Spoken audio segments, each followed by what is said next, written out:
She had 2 minutes to close her eyes. She used them on the most dangerous sofa in Seoul. Anastasia Reeves is a black overnight housekeeper on hour 16 of a double shift, cleaning the top-floor suite of a five-star hotel, a suite the system swears is empty for 3 more days. She turns the room. Under a leather chair, her cloth drags out a small black memory card, and she slips it in her pocket for lost and found. Then her body gives out. She sits down for 2 minutes. She falls asleep. Across the city, Kang Tae-hyun, the man they call the Black Tiger, the tiger inked up the side of his neck, has just survived an ambush that was never supposed to happen. He comes home 3 days early, in the dark, bleeding, certain someone leaked his route, and he finds a stranger, asleep in his home, on the one night he almost died. He is sure she was sent to destroy him, but what she found under that chair, and what she does next, is something nobody in that room was supposed to survive. Before starting the story, comment down below where you are watching from and what time it is there. If stories of karma, love, and hidden truths move you, leave a like, be sure to subscribe to the channel, and click join to become a member and help our channel. Anastasia Reeves wrung the cloth until her knuckles paled and went back to the scuff on the marble. 16th hour. The corridor stretched ahead of her like a runway of cold light, and somewhere behind a suite door, a man laughed at a joke she would never hear. A guest passed. He snapped his fingers at the air near her shoulder without looking down, pointed at a spilled glass by the elevator, and kept walking. "Right away, sir," she said it to his back. He was already gone. She stood. Her knees announced the hour. She wiped the glass, bagged the shards, and let herself lean against the service cart for exactly 1 breath. Her phone buzzed in her apron. A message from Sujin. "You're a lifesaver. I owe you dinner for a year." Below it, the banking app still open on the transfer she'd sent that morning. The small one. The one that left her account thinner than it should be. She closed the app before the number could argue with her. The service tablet chimed. A new order climbed the screen. Suite 3701. Full turnover. Priority. Anastasia frowned at it. 3701 was the top floor, the permanent floor. Everyone on the night crew knew that suite by the rule attached to it. When the owner traveled, the system froze it. No orders, no entry. She swiped to the room's status. Vacant, locked. Return, not before 3 days. And under the new order, a line that shouldn't sit next to those words. Authorized Security Director. She almost called Sujin. She almost sat down instead. Overtime was overtime, and rent didn't care how strange an order looked at midnight. She took the private elevator. The doors opened on silence so complete it had a texture. The presidential floor held 1 suite and a hallway that led only to it. Lit low, the carpet swallowing her steps. Rain moved down the tall windows in slow sheets, and the city underneath burned soft and far away. She keyed the door, its side open. The suite was enormous. Floor-to-ceiling glass, dark wood, pale marble, a sofa long enough to sleep a family. Everything already clean, everything already perfect. She stood in the doorway and understood that no one had disturbed this room in days. And someone, still, had sent her up to disturb it. She worked because working was what her hands knew. Fresh towels squared on warm stone. Water glasses turned rim down. She ran the quiet vacuum along the base of 2 leather armchairs, and the head of it caught on something small under the left one and spat it back onto the floor. A black memory card, no bigger than a fingernail. Anastasia picked it up and held it to the lamp. No label. She turned it once, the way you turn a coin you found on the street, and then she did what her training told her to do with anything a guest might miss. She slid it into the apron pocket with the zipper. Lost and found, first thing in the morning. Not hers to keep, not hers to lose. The room tilted. It was small at first, the floor breathing under her, the light stretching. 16 hours. She hadn't eaten since the shift before. She sat on the edge of the great sofa to let it pass, both feet flat, palms on her knees, counting. 2 minutes. She would give her body 2 minutes and then she would finish the bathroom and go home and sleep for a day. The cushions were deeper than she expected. The rain was a sound with no edges. She did not remember closing her eyes. Half a world of hours earlier, on a black road outside the city, Kang Tae-hyun learned that someone wanted him dead. The first car came across the lane too fast to be a mistake. His driver braked. The second car was already there. Glass, noise, the dull certainty of men who had planned the geometry of it. Min Jae had him low behind the door before Taehyun's mind caught up to his body, and when it did, it arrived at one clean fact and held it. Only 4 people knew this route. He came out of it with a torn shoulder and 2 of his men down and breathing. He did not go to the hospital they expected. He did not board the flight he was scheduled to board 3 days from now. He stood in the rain beside a ruined car and said, quietly, "Home." "They'll be watching the airport," Min Jae said. "Then we don't use the airport."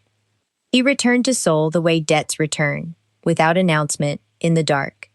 Past 2 in the morning, the private elevator carried him up to the one place in the world that was supposed to be empty and his. Min Jae stepped out first, hand loose at his side, and stopped. A cleaning cart stood in the middle of the room. Taehyun came through the door behind him, and the whole night narrowed to the shape on his sofa. A woman, asleep, a stranger, in his home, on the night he had almost stopped being alive. He did not believe in coincidence. He had built an entire life on not believing in it. "Wake her," he said. Anastasia surfaced to a hand on her shoulder and 3 men standing over her, and a 4th by the window, whose stillness was worse than the other's movement. Her body understood the danger before her mind named it. She was on her feet, back against cold glass, apron twisted in her fists. I'm housekeeping," she said. "I got an order for this room." The man by the window turned. Dark suit, open collar, something dark climbing out of it up the side of his neck. He looked at her the way you look at a lock that has been tampered with. "This room," Kang Tae-hyun said, "does not take orders when I'm away." He stepped closer, and the city lit the edge of his face. "So I'll ask you once. Who sent you here?" "The system sent me." Anastasia kept her spine against the glass and her voice level, which cost her everything. "It came to my tablet, Suite 3701, full turnover, authorized by the security director. I can show you." She reached for her apron. Minji's hand caught her wrist before it arrived. Not hard, only certain. He drew out the tablet himself and read it. His thumb moved. He read it again. "There's no order," he said. "The room shows locked. No entry logged tonight." "That's not possible." She heard how the words sounded, and said them anyway. "I came up in the private elevator. I keyed the door. It let me in." Taehyun watched her hands, not her face. Housekeeper's hands, he thought. But he had learned to read where people carried lies, and she carried nothing in her knuckles but exhaustion. It did not soften him. It only made her more interesting. And interesting tonight was another word for dangerous. "Search it," he said. They searched the suite, and they searched her cart, and they found towels and cleaning fluid, and a bag of broken glass. Min Jae ran a flat black wand along the frames of the windows and the underside of the tables, hunting the thing men like them are always hunting. A lens, a wire, a mouth that shouldn't be listening. Nothing sang back. "Nothing," Min Jae said, and did not sound relieved. "Then she planted it before we arrived," Taehyun said, "or she's here to plant it now." He turned to Anastasia. "Which?" "Neither." The unfairness of it broke through the fear. "I clean rooms. I've cleaned this hotel for 4 years. I didn't ask to be sent up here, and I don't know who you are, and I would very much like to leave." "You don't know who I am." He said it flatly, almost to himself, and something moved behind his eyes that might have been the closest thing he had to amusement. That was when she saw the blood. It had spread dark and wide under the left side of his shirt, soaking through. Worse for the way he pretended it wasn't there. She stopped being afraid the way a nurse stops being afraid. Reflex older than sense. You're bleeding. She took a step toward him before she remembered she shouldn't. That's not going to hold with a shirt pressed against it. You need a doctor, or at least someone who knows how to pack a wound. The room went still in a new way. Taehyun looked at her for a long moment. He had spent the night being hunted, and this stranger, accused, cornered, sure he was the threat in the room, had just asked whether he was hurt. He filed the fact away where he kept things he did not understand. He would take it out later, more than once. Min-jae, he said, the doctor, quietly. Anastasia let out a breath, and with the breath came memory, the small, heavy thing she'd forgotten in the panic. Her hand went to the zippered pocket. I found something.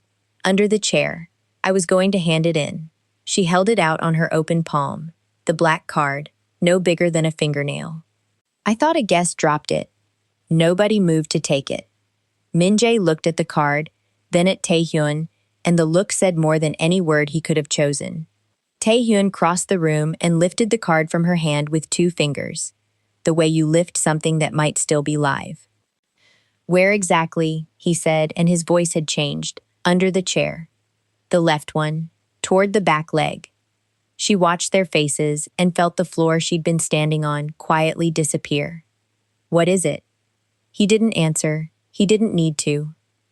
The card belonged to a system that was never supposed to leave a locked room, and a woman who was never supposed to be in that room had just carried it out in her apron for 6 hours. Whatever this was, she was inside it now, all the way to the bone. You're not going home tonight, Taehyun said. She did go home, eventually, 3 hours later, escorted, silent. And in the morning, the hotel took the rest. Mrs. O found her in the locker room, both hands folded, the way she stood when the news was bad. They've suspended you, she said. Entry into an occupied suite. It's on the board already. Occupied. Anastasia laughed once, without any laughter in it. It was empty. The system said empty. Sujin can, the order came through. Mrs. O, I can show you. But when she opened the tablet, the order was gone. The log for the night showed her name nowhere near the 37th floor. The elevator record had a gap the exact shape of her. By noon, the suspension became a letter, and the letter used a word she had guarded for 4 years like a coin in a zippered pocket. Dismissed. She was still holding the letter when the phone rang, and a hotel manager she'd never spoken to told her, stiffly, that there had been an error, that her position was restored effective immediately, that the matter was closed. She knew whose hand was behind the voice before she asked. She asked anyway. That evening she went up, properly this time, signed in, watched, and found Kang Tae-hyun in a glass office 30 floors above the city. I didn't come to thank you, she said. He looked up from a screen. You came to keep a job I already returned to you. I came to tell you I don't want it back because you ordered it back. She set the letter on his desk. Someone lied about me. Someone erased me from a building I've worked in for 4 years and made it look easy. I don't want the lie painted over. I want to know who wrote it. For a moment he said nothing, and she thought she'd finally found the wall in him. Then Min-jae stepped in from the next room with a tablet in his hand and a crease between his brows, and he wasn't looking at her at all. Boss, Min-jae said, the work order. I pulled a fragment off the backup. He set it down. It was written 11 days ago.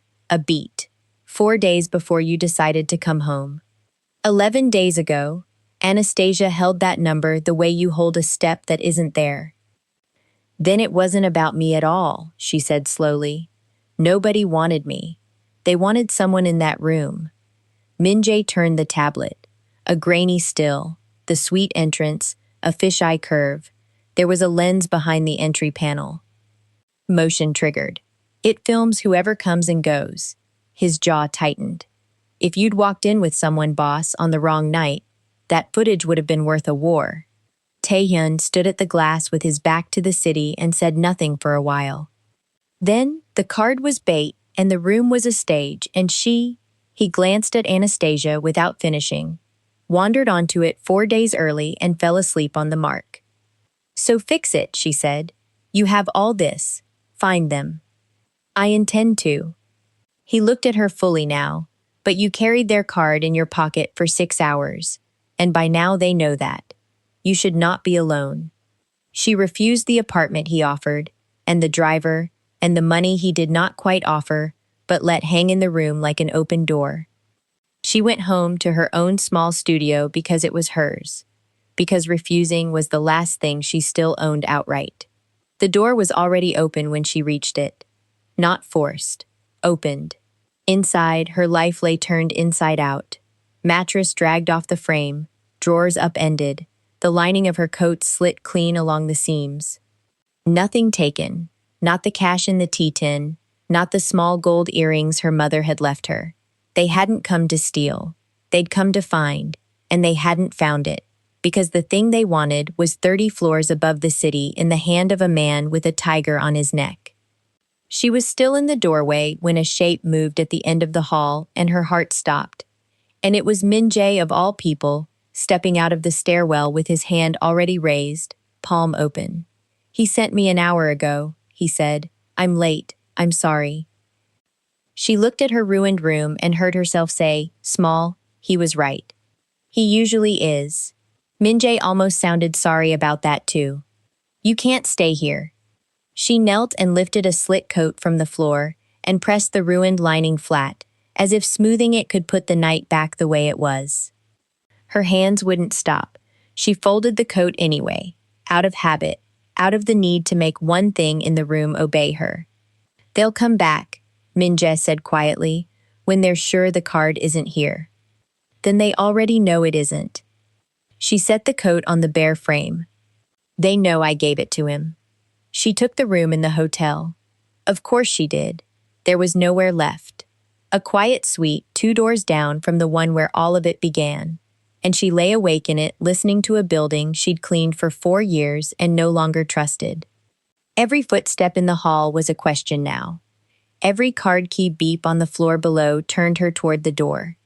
Days folded over. She stopped being able to work, stopped being able to leave, stopped being able to name a single person she was sure of. The invisibility that had kept her safe her whole life was gone. Somewhere out there, people knew her name, her face, her habits, the exact shape of the gap where she used to disappear. Being seen, it turned out, was the most dangerous thing that had ever happened to her. She held on to the one thing she could still do. She knew hotels. She knew the way work moves through a building like blood through a body. Which elevator at which hour, which code opened which door, which 15-minute window let a person cross a floor without meeting a supervisor. She sat in the borrowed suite with a notepad and walked backward through the night she'd been sent up. Whoever wrote that order 11 days early had known she would be the one working, had known which elevator, had known the code, had known the gap. That wasn't a stranger. That was someone who could read the building's own schedule. That was someone in security. She was carrying the thought to Taehyun's floor, notepad in hand, when her phone lit with a message from a number she knew by heart. Soojin, please come. They have me. They said only you. Don't tell him. Please, Anastasia, they'll hurt me. Every rule she had ever learned told her to call Min Jae, to hand the phone up, to not move. She stood in the corridor with her thumb over his name and thought of Soojin sliding her a coffee at 4 a.m. Soojin covering for her. Soojin owing her dinner for a year. Soojin in danger because Anastasia had picked up a card off a floor. She could not spend another person to save herself, whatever that made her. She texted back one word. Coming. And turned off the ringer so no one could talk her out of it, and took the service stairs down and out into the rain. The car was waiting where the message said it would be. She got in because Soojin's name was on the screen, and she understood her mistake at the exact moment the doors locked and the man beside her did not turn around. You should have called him, Han Dae-sung said, without looking at her, the hotel security badge still bright on his lapel. It would have ended cleaner. The city slid past the window, then the good streets ended, and there was nothing out there she recognized at all. The card broke open the same hour she vanished. Min Jae's people had worked it for days, and at 9:14 that night the last wall fell, and the screen filled with what the black card had been protecting. Transfers, routed through 3 shell companies and out to a rival name. Vehicle logs, the make and plate of a car that had crossed a black road outside the city on the night 2 of Taehyun's men went down. And a voice, recorded, unhurried, arranging the geometry of an ambush. Taehyun listened to 30 seconds of it and did not move at all. The voice belonged to his cousin, Kang Seung-won, the man who sat 2 chairs down at every family dinner, who smiled at the head of the table and waited. The ambush abroad had not come from a rival. It had come from inside the name, fed by a man inside the hotel, Han Dae-sung, whose badge opened every door and whose loyalty had always been for sale, only never, until now, traceably. "Where is she?" Taehyun said. "Not." The card. Not. The cousin. Her. She's not answering. Min Jae was already moving. Her friend's phone pulled her out 20 minutes ago. It's Dae-sung's play. He'll take her where he takes things he wants to disappear. They didn't know where. She did. They had put her in a cold room that smelled of starch and steam, and Seung-won came to look at her the way a man looks at a receipt he means to throw away. He talked. Men like him always talked, to a maid, because a maid was furniture with ears, and furniture doesn't count. He told her the card would come back to him now that they had her to trade. He told her Taehyun had always been sentimental, and it had always been his flaw. He never once lowered his voice for her, because why would you lower your voice for a chair? And Anastasia, being furniture, looked at everything. The gray coveralls stacked by the wall, stamped with a mark she'd read 1,000 times on 1,000 deliveries. The rolling carts, the receipt taped to a crate, an industrial laundry, an address, a name. She knew that laundry. The hotel sent its banquet linen there before every large event. She'd signed for those returns herself. She knew, too, that a place like that had an old service dock at the back, a delivery passage from before the front was rebuilt, because every building she'd ever cleaned had a door the important people forgot existed. When they left her alone, she worked one hand free enough to reach the phone they'd been careless with. Furniture, again.